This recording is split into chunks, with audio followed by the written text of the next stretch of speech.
வணக்கம், எப்படி இருக்கீங்க? நல்லா இருக்கீங்களா? பாருங்கள், நம்ம வந்து முட்டை பரோட்டா செஞ்சுருக்கோம். கொத்து பரோட்டான்னு சொல்கிறாங்க. நாங்கள் எங்கள் ஊரில் முட்டை பரோட்டான்னு சொல்லுவோம். சிக்கனும் போட்டிருக்கோம். சூப்பராக இருந்துருக்குதுங்க. இதேமாதிரி நீங்கள் செஞ்சு பாருங்கள். வாங்க எப்படி செய்யலான்னு பார்க்கலாம். வாங்க, அதுக்கு என்னென்ன சாமான் பார்த்தோம்னா, நான் கோதுமை ரொட்டி வச்சுருக்கேங்க. மைதா ரொட்டியில் கோதுமை ரொட்டி இது 5 இருக்குது. அவ்வளோ என்ன செய்யலாம், சின்ன சின்ன பீஸாக பிச்சு போட்டுக்கலாம்.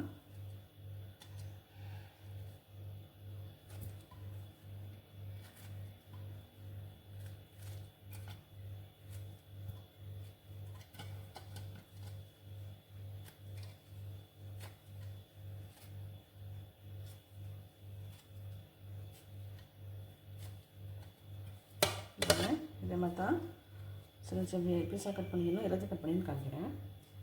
பாருங்கள், சின்ன சின்ன பீஸாக கட் பண்ணிட்டேன். இப்போ என்ன செய்யலாம், மிக்ஸி இருக்குல்ல, அதை வந்து ஜூஸ் போடுற ஜாரில் நான் என்ன செய்கிறேன், கொஞ்சமாக போட்டு 2 இதாக போட்டுக்கலாம். ஒரே ஒரு செகண்ட் தாங்க சுற்றணும், ரொம்பலாம் சுற்றிடக்கூடாது. சுற்றினா ரொம்ப தூளாக போயிடும், நல்லா இருக்காது. ஒரு செகண்டு சுற்றிட்டு ஆஃப் பண்ணிக்கலாம். நீங்கள் காமிக்கிறேன், சுற்றிட்டு காமிக்கிறேன். பாருங்கள், ஒரு செகண்ட் சுற்றிட்டு வந்துட்டேன்.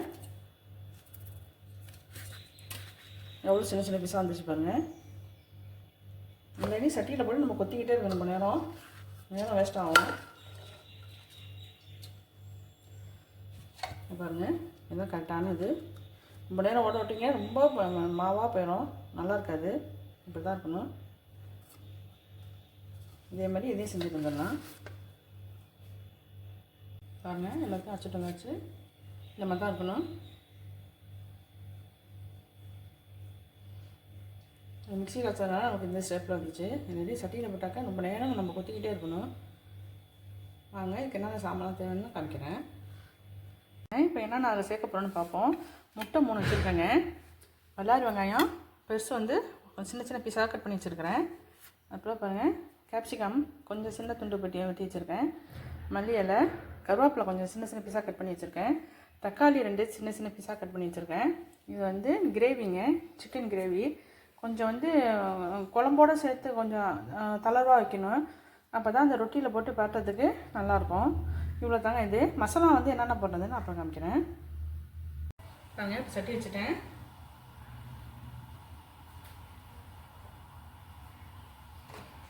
கொஞ்சமாக ஆயில் விட்டுக்குவோம். நான் இரும்பு சட்டி வச்சுருக்கேங்க, அதான் நல்லது. இல்லைனாக்கா நாஸ்டிக் இதுலேயும் வச்சுக்கலாம்.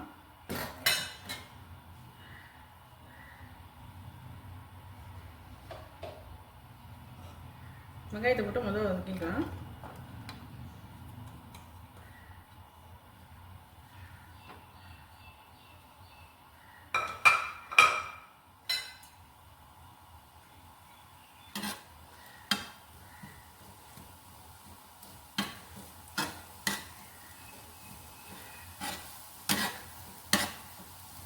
இந்த மாதிரி அகலமான சட்டியாக இருக்கணும்.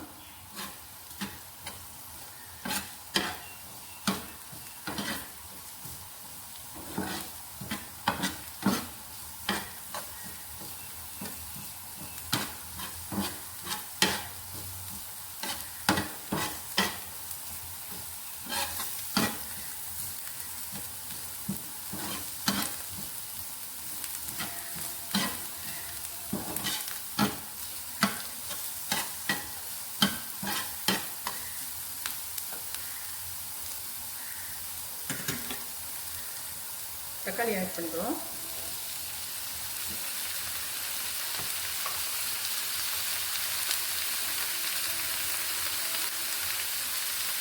கேப்சிகம் இருக்குல்ல, அது போட்டுக்கலாம். கருவேப்பிலை இருக்குல்ல, அதையும் போட்டுருவோம்.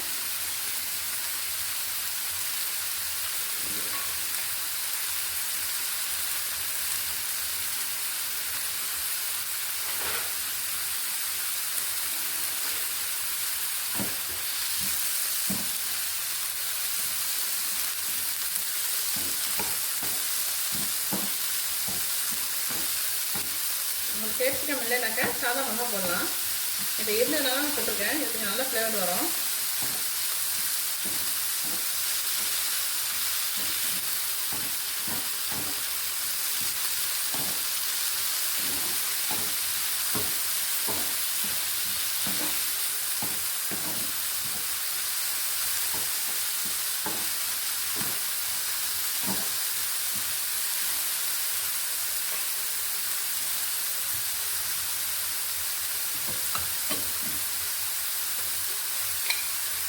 இது தேவையான சாமான் என்னென்ன மசாலா சாமான் போட்டுருவோம்.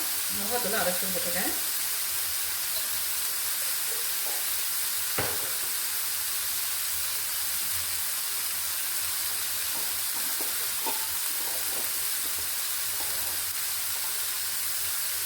ஜீரகத்தூள் அரை ஸ்பூன்,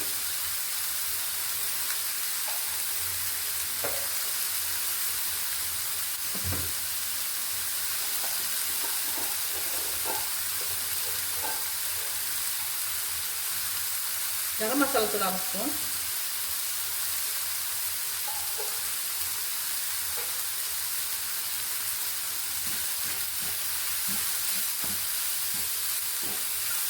நாங்கள் எங்கள் ஊரெலாம் வந்து செஞ்சால் பார்த்தோம்னா இது முட்டை பரோட்டான்னு சொல்லுவாங்க.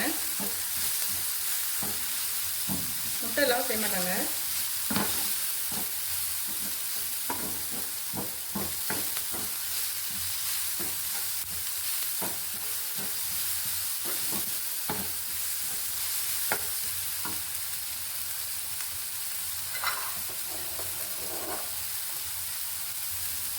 இஞ்சி பூண்டு பேஸ்ட்டு அரைச்சி போட்டுருங்க.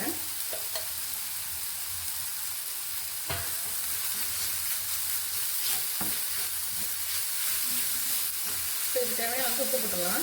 ஏற்கனவே புரோட்டா சாப்பிட்டோம், அந்த சிக்கன் கிரேவிலேயே இருக்குது உப்பு. கொஞ்சமாக இது மட்டும் உப்பு போட்டுக்கலாம்.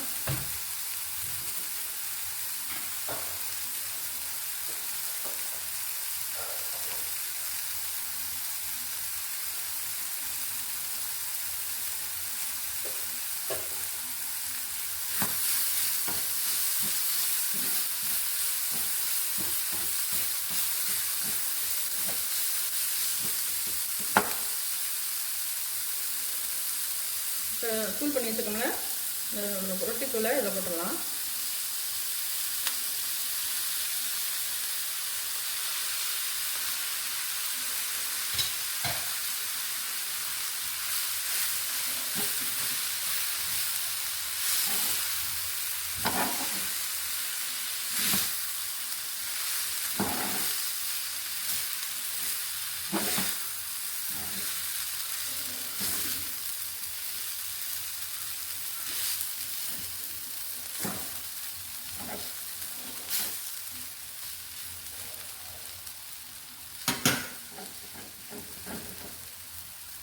சிக்கன் கிரேவி இருக்குல்ல, அதை ஊற்றிடலாம்.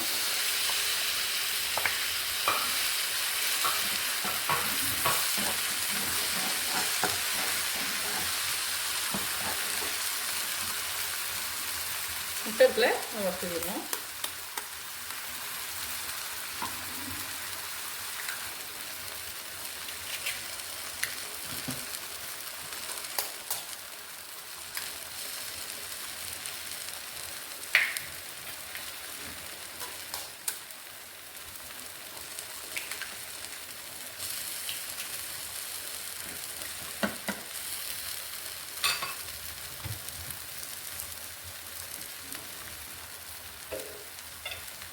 கொஞ்சமாக பெப்பர் தூள் போடுறேன், அரை ஸ்பூன்.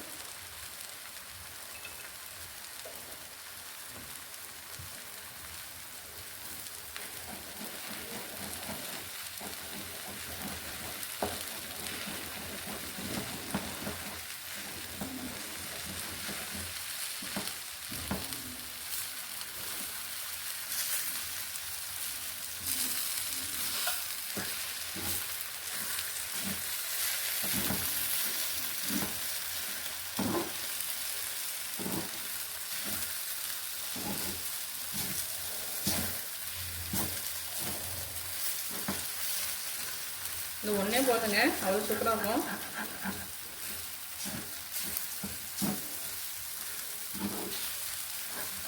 இதே மாதிரி செஞ்சு பாருங்க, எல்லோரும் கேட்பாங்க எப்படி செஞ்சது.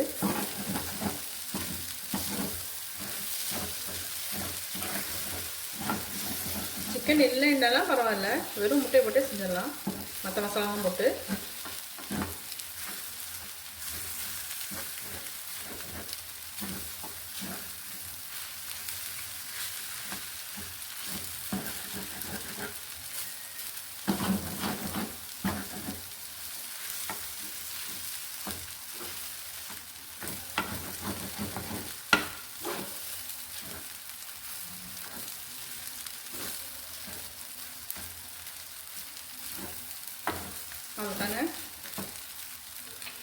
கடைசியாக மல்லி இலைக்கு விட்டுலாம்.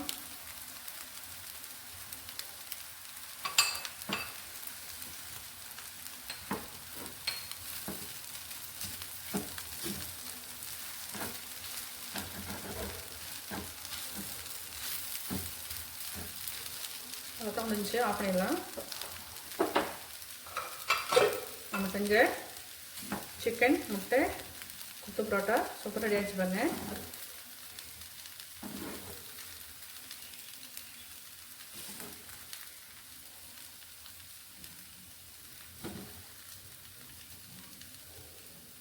அவ்வளோதாங்க.